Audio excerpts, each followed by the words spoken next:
What is going on, people? Welcome to episode 10 of Road to the British 2021. So this is a recap from last week's of training. Today is Tuesday.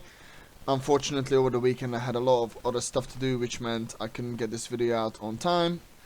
I promised to do a video on Wednesday and Sunday. Unfortunately that didn't happen, but that means I'll upload the video today and tomorrow. So today I'll cover kind of the second part of last week, which is like the first week where everything kind of feels good, generally speaking, in the training block for me. So on Thursday I had a high bar set of 5, ended up hitting 235 kilos as kind of projected. That was the plan. Moved really well.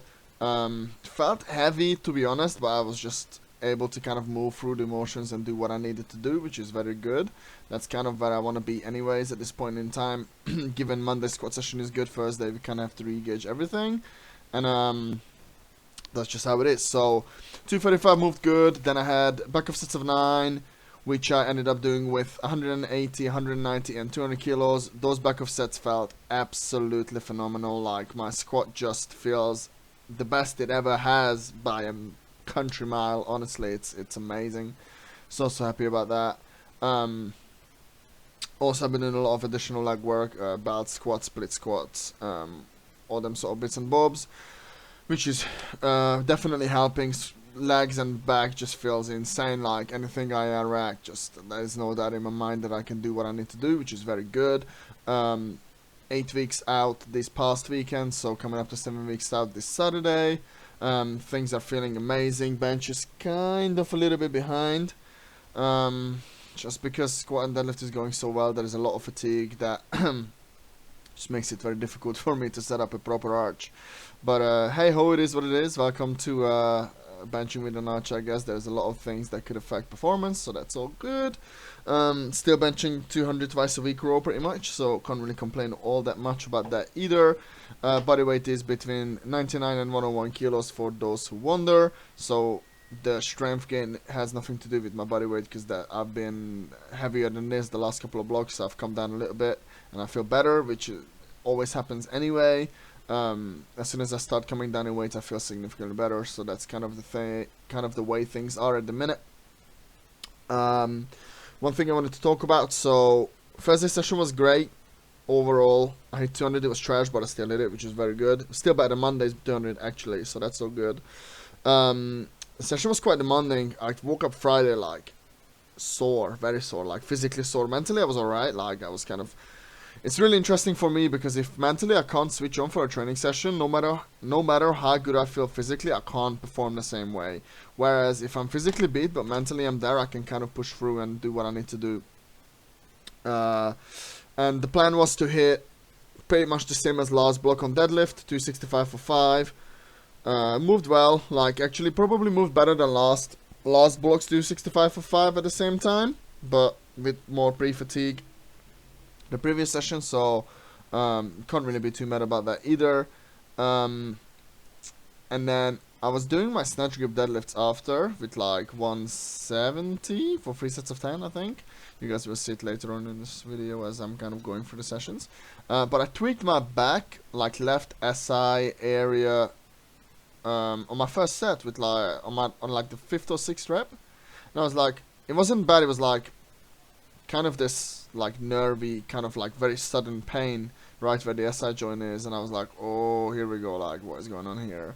And then I stood up and I was like, cool, like let's stand up for a second, evaluate, see where we are, and then kind of reevaluate after. And everything felt alright. I did all my backups after, all my accessories, everything felt strong, but I was like, there's a little bit of discomfort there, like maybe a 3 out of 10. And I was like, okay, cool, like this is not good. And then I slept overnight. I could feel I was uncomfortable, but I could sleep no problem. And I was like, okay, cool, like let's just see what happens. And then kind of, if I have to readjust, I readjust on Monday. And then woke up Saturday and I was like, okay, it's not inflamed, which is normally it's a really good sign. If the next day you are in less pain, it's a really good sign. That's where you want to be, right? And I was in significantly less pain, so I was like, okay, cool, like this is a very good sign. And then I benched, trained, and I was like, there's like, the most discomfort I had was like a 1 out of 10, which is a very good sign. Mine, I've taken no painkillers, no cream, no nothing. I just like trained as normal. And I was like, okay, like let's just kind of do what I need to do Sunday, do my job with recovery, walks, everything. and wake up Monday and see where everything is. And woke up Monday symptom free. So in the next video, you guys, everyone who follows me on Instagram knows what's up. But I've had the strongest day of my life on Monday yesterday, and I can't wait to post like the lifts and kind of just give you guys some background info on what was going on in my head and how everything went. But I've had by far the best training day of my life, and I didn't even feel that good. So very reassuring stuff happening right now. Back just feels like absolutely bulletproof outside of the little niggle I had last week. So we'll see if it happens again this week. If it does, I have to reevaluate that exercise in particular, because nothing else hurts the back. That was the first time I hurt my back in like over a year. So I was like, okay, that's weird. So I just have to kind of keep an eye out on that. And then obviously I did some belt squats on Thursdays and Saturdays, just making sure we get sufficient amount of leg work in to stay to stay strong. Like my legs can take a lot of volume, so I've just been hammering like belt squats and split squats very hard to make sure that I get sufficient amount of stimulus to get bigger, just getting some more tissue so I can squat big.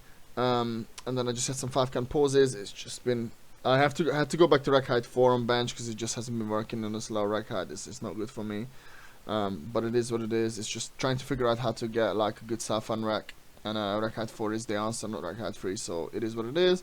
But if you ended up listening this far to me rambling about my training, thank you so much. There's been a lot of positive feedback about the video, so I appreciate that a lot. Please like, comment, share and subscribe, and if you watch the video, please let me know in the comment below, and I'll see you guys tomorrow with a review of Monday's session. Peace.